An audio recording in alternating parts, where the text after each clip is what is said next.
जय माँ दुर्गा। माता रानी के 9 स्वरूपों का पूजन होता है नवरात्र में और मान्यता है कि अगर साधक पूरे समर्पण के साथ माँ दुर्गा की पूजा और दुर्गा सप्तशती का पाठ करता है तो उसके ऊपर माता रानी की कृपा सदैव बनी रहती है।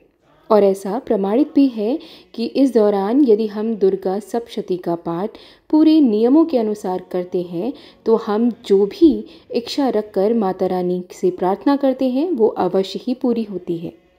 दुर्गा सप्तशती की उत्पत्ति मार्कंडेय पुराण से हुई है, जो 18 प्रमुख पुराणों में से एक है और माँ शक्ति की उपासना के लिए ये सबसे शक्तिशाली ग्रंथ है। तो आइए चर्चा करते हैं कि दुर्गा सप्तशती के 13 अध्यायों का विधिवत कैसे पाठ करें और कैसे हम शुभ फल की प्राप्ति करें। दुर्गा सप्तशती का पाठ हम नियमित रूप से भी कर सकते हैं और नवरात्रि के दौरान भी कर सकते हैं। नवरात्रि से ही प्रारंभ करें यदि आपको नियमित रूप से करना है। नवरात्रि के आगमन के साथ साथ हम स्वच्छता और सारी चीज़ों का ध्यान रखते हुए माता रानी का स्वागत करते हैं, गणेश पूजन करते हैं और शुभ मुहूर्त के अनुसार कलश स्थापना, नवग्रह पूजन, फिर सप्तशती पुस्तक का भी पूजन करते हैं।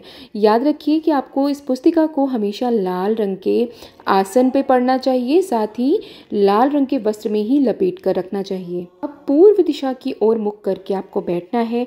दुर्गा सप्तशती के पाठ में अर्गला, कीलक स्तोत्र, कवच का पाठ करने से पहले आपको शापोद्धार का पाठ करना बहुत ही आवश्यक होता है।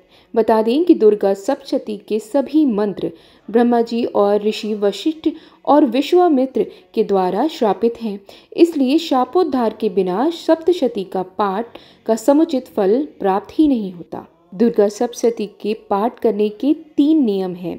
पहले नियम में हम बात करेंगे जो लोग एक ही दिन में पूर्ण पाठ नहीं कर सकते, यानी कि 13 अध्यायों को एक ही साथ नहीं पढ़ सकते किसी भी कारणवश, तो उन्हें सबसे पहले दिन यानी कि प्रतिपदा के दिन प्रथम अध्याय का पाठ करना है, दूसरे दिन द्वितीय अध्याय का 2 आवृत्ति पाठ और तृतीय अध्याय का पाठ करना है, तीसरे दिन चौथे अध्याय का 1 आवृत्ति पाठ करना है।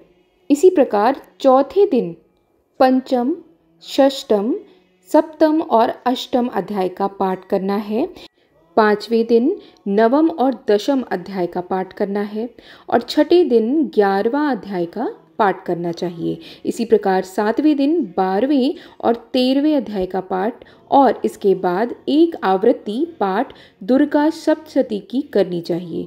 एक बात विशेष तौर पर ध्यान रखें कि पाठ से पहले और पाठ के बाद नवारण मंत्र यानी कि ओम ऐं ह्रीं क्लीं चामुंडाय विच्चे का अवश्य आपको जाप करना चाहिए।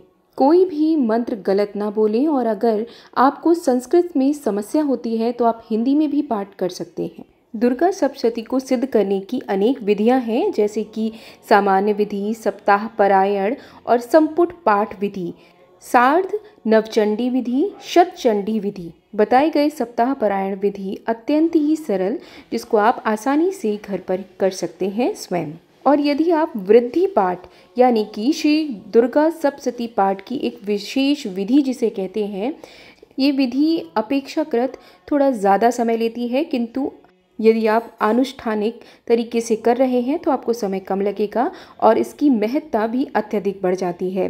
ये सप्तमी, अष्टमी और नवमी सिर्फ 3 दिनों का अनुष्ठान है। सप्तमी को 2 पाठ, अष्टमी को 3 पाठ और नवमी के दिन 4 पाठ करने चाहिए। इस प्रकार 3 दिनों में 9 पाठ पूरे हो जाते हैं और विशेष परिस्थितियों में साधक इस अनुष्ठान को संपन्न कर सकते हैं। दुर्गा सप्तशती का पाठ करते समय आपको इस क्रम को बहुत ध्यान से करना चाहिए, जिसमें कवच सबसे पहले, फिर अर्गला, कीलक, रात्रि सूक्त, न्यास सहित नरवाड़ मंत्र का 108 बार जाप, दुर्गा सप्तशती के 13 अध्यायों का पाठ जो मैंने आपको शुरू में बताया है, न्यास सहित नरवाड़ मंत्र का 108 जाप फिर से करना है और रहस्य त्रय यानी कि प्रधानिक, वैकृतिक और मूर्ति रहस्य, ये मैंने डिस्क्रिप्शन के साथ साथ आपको जब मैंने क्रम बताया है वहाँ पर भी लिख के बता दिया है। क्षमा प्रार्थना स्तोत्र अवश्य करें और जप समर्पण भी करना चाहिए माता रानी को। श्री दुर्गा सप्तशती के 13 अध्याय हैं और उन 13 अध्यायों के अपने अपने महत्व हैं। यदि आप किसी विषम परिस्थिति में फंस गए हैं, आपको कोई बहुत बड़ी उलझन है, तो आप किसी एक अध्याय अपनी चिंता के अनुसार, जो मैं अब आपको बताने वाली हूँ, उसी अध्याय को आप 9 दिन यानी कि पूरी नवरात्रि में वो कर सकते हैं संकल्प लेकर, और उससे आपकी वो परेशानी माता रानी शीघ्र अतिशीघ्र नष्ट कर देंगी। तो बता दें कि प्रथम अध्याय हर प्रकार की चिंता को समाप्त करने के लिए है। द्वितीय अध्याय शत्रु पीड़ा या मुकदमे अगर आपके चल रहे हैं तो उनमें विजय प्राप्ति के लिए। तृतीय अध्याय है शत्रु नाशक। चतुर्थ अध्याय है भक्ति शक्ति और भगवती के दर्शन को प्राप्त करने के लिए। पंचम अध्याय है भक्ति शक्ति और माँ के आगे शरणागति के लिए।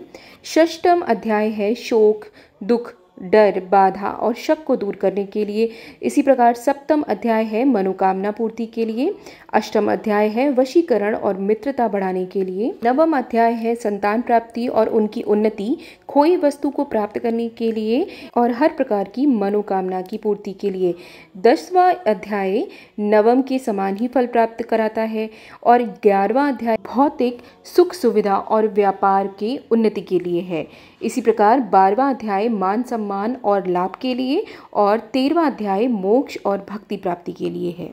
दुर्गा सप्तशती का पाठ आप अवश्य करें नवरात्रि में और संकल्प लेकर करें।